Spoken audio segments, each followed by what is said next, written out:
दोस्तों, ये बॉडी का छोटा सा सिग्नल जिसे आप रोज इग्नोर करते हो, वही धीरे धीरे आपको अंदर से कमजोर कर रहा होता है। और सबसे खतरनाक बात यह है कि शुरुआत में ये इतने नॉर्मल लगते हैं कि कोई इन्हें सीरियस ही नहीं लेता। लेकिन सच ये है कि शरीर कभी अचानक फेल नहीं होता। वो पहले वार्निंग देता है, बार बार देता है, बस हम उसे समझ नहीं पाते या फिर समझकर भी इग्नोर कर देते हैं। अब ध्यान से समझिए, ये 5 संकेत धीरे धीरे आपके शरीर को अंदर से कमजोर बना रहे होते हैं। और अगर आपने इन्हें समय रहते नहीं पहचाना तो यही सिग्नल्स आगे चलकर आपकी एनर्जी, आपकी इम्यूनिटी और आपके दिमाग तक को अफेक्ट कर सकते हैं। और यही वो पॉइंट है जहां से असली डेंजर शुरू होता है। सबसे पहला संकेत, अगर आप सुबह उठते ही टायर्ड फील करते हो, ऐसा लगता है जैसे पूरी रात सोने के बाद भी बॉडी रिकवर नहीं हुई, जैसे एनर्जी पूरी तरह खत्म हो चुकी हो, तो इसे सिर्फ थकान समझना आपकी सबसे बड़ी गलती हो सकती है। नॉर्मल कंडीशन में क्या होना चाहिए? जब आप सोते हो तो आपका शरीर खुद को रिपेयर करता है, एनर्जी रिस्टोर करता है, मसल्स रिकवर होते हैं, ब्रेन रीसेट होता है और सुबह आपको फ्रेश फील होना चाहिए। लेकिन जब अंदर कोई इम्बैलेंस होता है तो ये पूरा रिकवरी सिस्टम सही तरीके से काम नहीं करता और यहीं से कमजोरी की शुरुआत होती है। अब यहीं से एक सटल बदलाव शुरू होता है। आप नोटिस करते हो कि छोटे छोटे काम भी भारी लगने लगते हैं, जैसे थोड़ा चलना, सीढ़ियां चढ़ना या हल्का सा काम करना भी पहले जैसा आसान नहीं लगता। और धीरे धीरे ये फीलिंग बढ़ती जाती है। यहीं पर लोग सबसे बड़ी गलती करते हैं। वो सोचते हैं कि शायद वो लेजी हो रहे हैं, उनका मन नहीं लग रहा या उनका मूड ठीक नहीं है। लेकिन सच इससे बिल्कुल अलग होता है। ये लेजीनेस नहीं है, ये आपके शरीर की एनर्जी सिस्टम का स्लो डाउन होना होता है। अब यहाँ एक बहुत इंपॉर्टेंट बात समझनी जरूरी है। एनर्जी सिर्फ खाने से नहीं आती, एनर्जी आती है बॉडी के सही फंक्शन करने से। जब आपका डाइजेशन, आपका ब्लड सर्कुलेशन और आपका ऑक्सीजन सप्लाई सही तरीके से काम करता है, तभी बॉडी प्रॉपर एनर्जी प्रोड्यूस कर पाती है।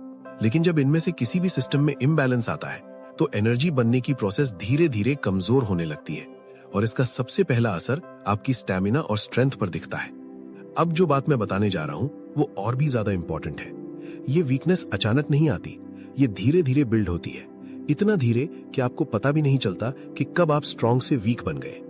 पहले आप दिन भर एक्टिव रहते थे, फिर आप थोड़े जल्दी टायर्ड होने लगे, फिर आपको रेस्ट की जरूरत बढ़ने लगी और फिर एक टाइम ऐसा आता है जब बिना ज्यादा काम किए भी आप थक जाते हो। और यहीं पर लोग सोचते हैं कि ये नॉर्मल है, लेकिन असल में ये नॉर्मल नहीं है, ये बॉडी का क्लियर वार्निंग सिग्नल है। अब यहां से कहानी और सीरियस हो जाती है, क्योंकि जब बॉडी की एनर्जी लगातार कम होने लगती है तो इसका असर सिर्फ फिजिकल लेवल तक सीमित नहीं रहता, ये आपके अंदर के सिस्टम को भी अफेक्ट करना शुरू कर देता है। और यहीं से दूसरा संकेत धीरे धीरे सामने आता है। अगर आपको बार बार सर्दी, खांसी या बुखार होने लगा है, अगर आप जल्दी जल्दी बीमार पड़ने लगे हो, तो इसे सिर्फ मौसम का असर समझना बहुत बड़ी गलती हो सकती है, क्योंकि ये आपके शरीर की इम्यूनिटी के कमजोर होने का संकेत हो सकता है। हमारे शरीर में एक पावरफुल डिफेंस सिस्टम होता है जिसे हम इम्यूनिटी कहते हैं। ये सिस्टम हमें हर दिन हजारों बैक्टीरिया और वायरसेस से बचाता है। लेकिन जब शरीर अंदर से कमजोर होने लगता है तो यही डिफेंस सिस्टम धीरे धीरे कमजोर पड़ने लगता है और फिर छोटी छोटी बीमारियां भी बार बार अटैक करने लगती हैं। अब यहाँ एक बहुत महत्वपूर्ण बात समझिए, ये सब एक दिन में नहीं होता, ये धीरे धीरे होता है, दिनों में नहीं बल्कि महीनों में। जब आपकी नींद ठीक नहीं होती, जब आपका खाना बैलेंस्ड नहीं होता, जब स्ट्रेस लगातार बना रहता है, तो शरीर की रक्षा दीवार धीरे धीरे कमजोर होने लगती है। और जब ये दीवार कमजोर हो जाती है तो शरीर हर छोटे इन्फेक्शन के लिए सेंसिटिव हो जाता है। अब यहीं से एक और हिडन सिग्नल जुड़ता है जो सबसे ज्यादा डेंजरस है, क्योंकि लोग इसे पहचान ही नहीं पाते। अगर आपको ध्यान लगाने में दिक्कत हो रही है, छोटी छोटी बातें भूलने लगे हो या किसी एक चीज पर फोकस करना मुश्किल लग रहा है, तो इसे सिर्फ स्ट्रेस या ओवर थिंकिंग समझना सही नहीं है, क्योंकि ये आपके शरीर और दिमाग के बीच एनर्जी बैलेंस बिगड़ने का संकेत हो सकता है। हमारा दिमाग सही तरीके से काम करने के लिए लगातार एनर्जी और न्यूट्रिशन पर डिपेंड करता है।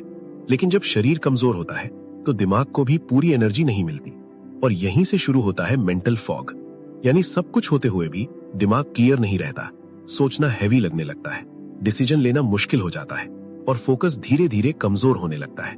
लेकिन सबसे खतरनाक बात यह है, लोग इसे आलस समझ लेते हैं, जबकि असल में ये आलस नहीं होता, ये बॉडी सिस्टम का स्लो डाउन होता है और ये धीरे धीरे बढ़ता जाता है। पहले छोटी छोटी भूलें होती हैं, फिर आप चीजें बार बार भूलने लगते हैं और फिर फोकस ऑलमोस्ट खत्म होने लगता है। अब यहाँ से सिचुएशन और भी ज्यादा सीरियस हो जाती है, क्योंकि जब दिमाग वीक होता है तो इमोशंस भी अनस्टेबल होने लगते हैं। छोटी छोटी बातों पर इरिटेट होना, बिना वजह चिड़चिड़ापन होना या अंदर से खालीपन महसूस होना, ये सब साइंस है कि बॉडी अंदर से कमजोर हो रही है। और सबसे खतरनाक बात यह है लोग इसे इमोशनल प्रॉब्लम समझकर इग्नोर करते रहते हैं, जबकि असल रूट कॉज शरीर की कमजोरी हो सकती है। अब सोचिए, अगर बॉडी और ब्रेन दोनों धीरे धीरे वीक हो रहे हैं तो आगे क्या हो सकता है? और यहीं से असली खतरा शुरू होता है। क्योंकि जब शरीर और दिमाग दोनों धीरे धीरे वीक होने लगते हैं तो उसका असर सिर्फ थकान या फोकस तक सीमित नहीं रहता, बल्कि ये धीरे धीरे आपकी पूरी लाइफ को अंदर से बदलना शुरू कर देता है। और यही वो स्टेज होती है जहां लोग सबसे ज्यादा कंफ्यूज हो जाते हैं, क्योंकि उन्हें समझ ही नहीं आता कि आखिर उनके साथ हो क्या रहा है। अब ध्यान से समझिए, जब बॉडी की एनर्जी लगातार लो रहने लगती है और इम्यूनिटी भी वीक होने लगती है तो शरीर हर छोटी चीज पर रिएक्ट करने लगता है। पहले जो चीजें आपको अफेक्ट नहीं करती थी, अब वही आपको परेशान करने लगती हैं। जैसे मौसम थोड़ा सा बदला और आप बीमार पड़ गए, थोड़ा सा स्ट्रेस आया और बॉडी पूरी तरह ड्रेन फील करने लगी, या फिर थोड़ा सा काम करने पर ही आप थक कर बैठ जाते हो। ये सब नॉर्मल नहीं है। ये क्लियर संकेत है कि आपका शरीर अंदर से फाइट करने की ताकत खो रहा है। और यहीं पर एक और सटल लेकिन डेंजरस बदलाव शुरू होता है। आपकी रिकवरी स्लो होने लगती है।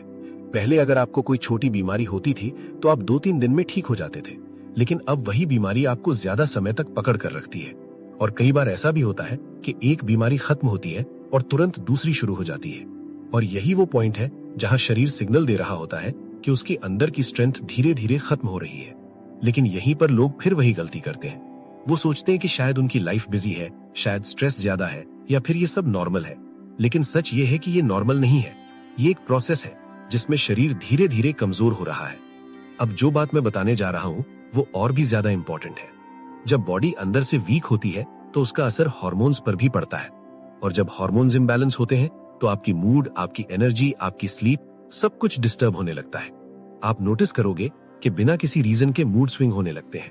कभी अचानक लो फील होता है, कभी बिना वजह इरिटेशन होने लगता है, और धीरे धीरे ये आपकी डेली लाइफ को अफेक्ट करने लगता है। लेकिन सबसे डेंजरस बात यह है कि लोग इसे इमोशनल प्रॉब्लम समझकर इग्नोर करते रहते हैं, जबकि असल रूट कॉज शरीर की कमजोरी हो सकती है। अब सोचिए, अगर बॉडी और ब्रेन दोनों धीरे धीरे वीक हो रहे हैं तो आगे क्या हो सकता है? और यहीं से असली खतरा शुरू होता है। क्योंकि जब शरीर और दिमाग दोनों धीरे धीरे वीक होने लगते हैं तो उसका असर सिर्फ थकान या फोकस तक सीमित नहीं रहता, बल्कि ये धीरे धीरे आपकी पूरी लाइफ को अंदर से बदलना शुरू कर देता है। और यही वो स्टेज होती है जहां लोग सबसे ज्यादा कंफ्यूज हो जाते हैं, क्योंकि उन्हें समझ ही नहीं आता कि आखिर उनके साथ हो क्या रहा है। अब ध्यान से समझिए, जब बॉडी की एनर्जी लगातार लो रहने लगती है और इम्यूनिटी भी वीक होने लगती है तो शरीर हर छोटी चीज पर रिएक्ट करने लगता है। पहले जो चीजें आपको अफेक्ट नहीं करती थी, अब वही आपको परेशान करने लगती हैं। जैसे मौसम थोड़ा सा बदला और आप बीमार पड़ गए, थोड़ा सा स्ट्रेस आया और बॉडी पूरी तरह ड्रेन फील करने लगी, या फिर थोड़ा सा काम करने पर ही आप थक कर बैठ जाते हो।